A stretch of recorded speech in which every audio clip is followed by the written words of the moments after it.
This is Bobby Moore with a few more steps for Bread for a Hungry World, and we're here in Zambrano, Honduras, where we are working with an aquaponics farm. As you can kind of see, some of the strawberries there are growing up.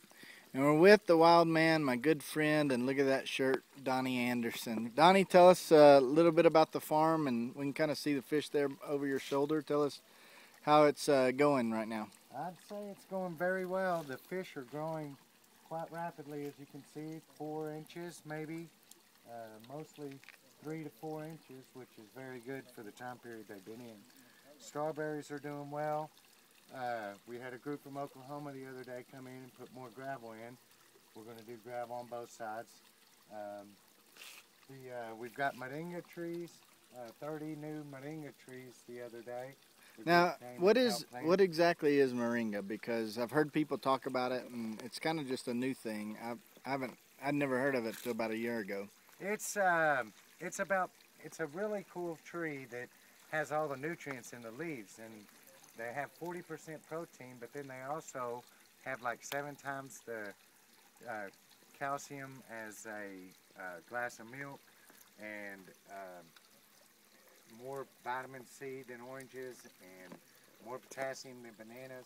If we can get this integrated into the diets of the kids, we feel like in one serving of moringa, we can give them all the nutrition they need for the day. So we're really excited about that, and we're really excited because they're multiplying very quickly, and we have double the trees we had 3 months ago. Very nice. Now, I know you've kind of had some water issues here. You're up here and have tried to drill for water and no water.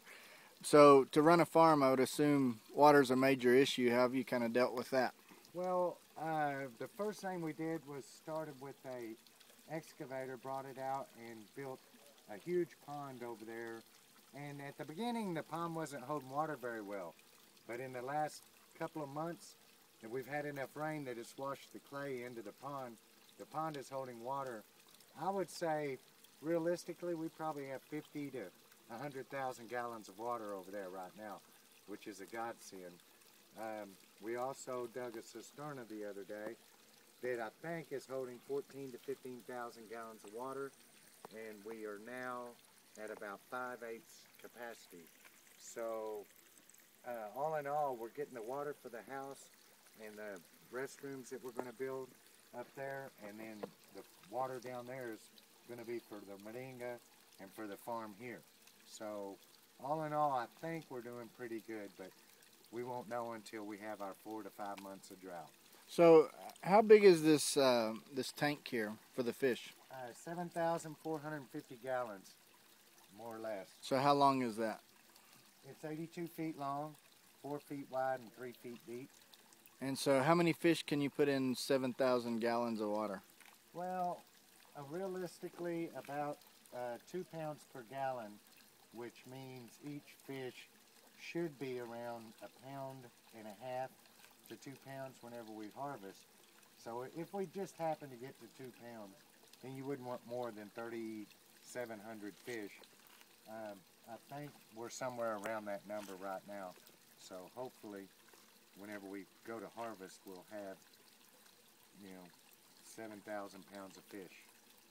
And what is, how long is it going to take you to harvest to get there? Well, the way that they're growing, I think we got 6 more months of growing before they get to the 2 pound level. Okay. All right. Anything else? Oh, thank you very much for all the help and the prayers. We need them. Thanks a lot. All right. It's Donnie Anderson and Bobby Moore for Bread for a Hungry World, and a few more steps. Thanks for joining us.